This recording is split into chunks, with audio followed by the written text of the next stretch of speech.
અરવલ્લી જિલ્લાના માલપુર તાલુકાના દાપુર ગામે રહેતા લોકો ખેતી અને પશુપાલનના વ્યવસાય પર આત્મનિર્ભર છે. તેઓ હિન્દુ વીર ક્ષત્રિય ભાથીજી મહારાજને પોતાના ઇષ્ટદેવ તરીકે માને છે. આજથી 9 વર્ષ પહેલા ગ્રામજનોએ હિન્દુ વીર ક્ષત્રિય ભાથીજી મહારાજના મંદિરમાં ભાથીજી મહારાજની મૂર્તિની પ્રતિષ્ઠા કરીને બિરાજમાન કરી હતી.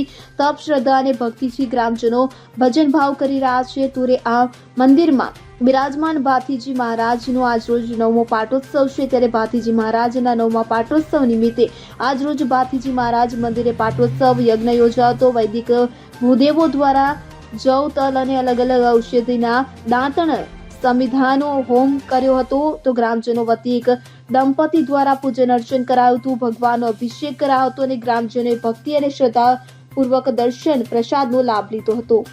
Bureau report CN24 news. હવે જુઓ દેશ દુનિયાની તમામ ખબરો તમારી આંગળીના ટેરવે. ઉઠાવો મોબાઈલ અને Google Play Store પરથી ડાઉનલોડ કરો અમારી CN24 ન્યૂઝ મોબાઈલ એપ.